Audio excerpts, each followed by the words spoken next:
Have you ever seen one of those massive projects, a skyscraper that just pierces the clouds, a sprawling airport, or a super complex power plant, and just stopped and wondered, how in the world do they pull that off? We're talking projects worth billions of dollars, with thousands of people, often from dozens of different countries. Well, the answer isn't just about concrete and steel. It's about a rulebook, a kind of global operating system that manages all that risk, all that responsibility, and of course, how everyone gets paid. Today, we're diving into that rulebook, the FIDIC contracts, which are basically the essential playbook for the world's biggest and most ambitious construction projects. So here's the game plan. We're going to start with what FIDIC actually is. Then we'll jump into the main contracts for those major projects. We'll also touch on some of the more specialized ones, figure out how you pick the right one, and then wrap it all up with why this whole framework is so darn important. All right, first things first. What exactly is this FIDIC thing we keep talking about? Okay, so FIDIC. It stands for the International Federation of Consulting Engineers. It's a bit of a mouthful, I know, but what they do is create these standardized contracts that act like a common language for literally everyone on a project. And the easiest way to think about it is like a rainbow suite. Each color in the rainbow is a different type of contract, built for a specific kind of job. And this is the really crucial part, a specific way of handling risk. You know, who's responsible when things don't go exactly to plan? So let's dive into the core of that rainbow, right? We're going to focus on the three heavy hitters, the ones you see on pretty much all the major international projects, the red, yellow, and silver books. When you get right down to it, picking between these contracts really boils down to answering three key questions. 1, who's doing the design? 2, how does the money work? And 3, who's carrying the most risk? These three things, they pretty much determine everything else. And honestly, the single biggest, most important decision is right here. Who holds the blueprint? Is it the employer, the person paying for the whole thing? Or is it the contractor, the team actually doing the building? The answer to that one question immediately sends you down one of two very different paths. First up, we've got the red book. This is the old-school, traditional way of doing things. The employer comes with a finished design, hands it over, and says, build this. The payment is based on what's called remeasurement. Just think of it like a detailed shopping list. The contractor gets paid for the actual amount of materials they use and the work they do. This means the risk is spread out pretty evenly between both sides. Next, we have the yellow book. Now, this is for what we call design-build projects. The name kind of gives it away, right? Here, the contractor is responsible for both designing and building the project. And because they're in control of the design, the payment is usually a fixed lump sum. This is great for the employer because it gives them cost certainty right from the start. But it also means a decent chunk of the risk gets shifted onto the contractor's shoulders. And then there's the silver book.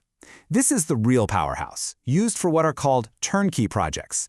The idea here is you basically hand the contractor the keys and a check, and they deliver a fully finished, ready-to-go facility.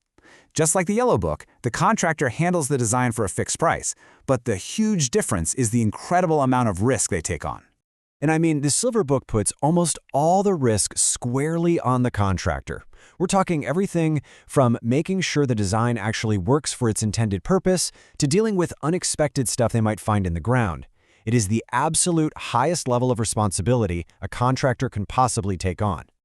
But, that kind of certainty for the employer, it doesn't come cheap. Of course not. The contractor prices all of that massive risk right into their bid. So while the silver book gives you maximum certainty on your timeline and your budget, it's almost always the most expensive option up front.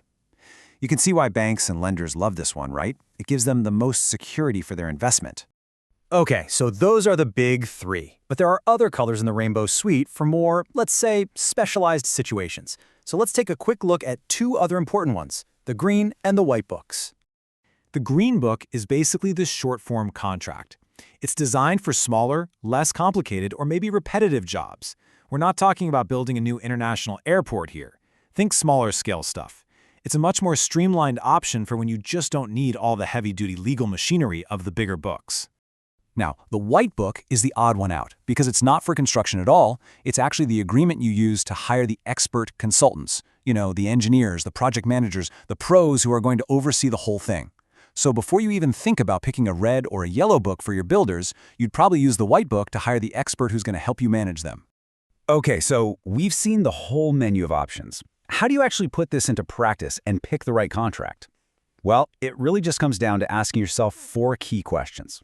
You always start with that big one, design responsibility.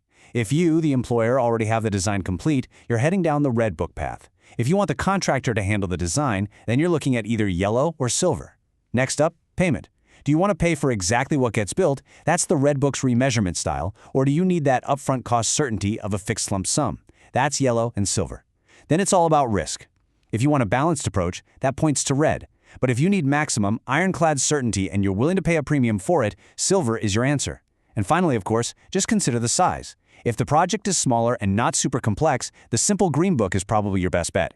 So why did we just spend all this time going through these different colored books? What's the big picture here? Why does any of this really matter? The real value of FIDIC is that it creates a shared language, a shared understanding.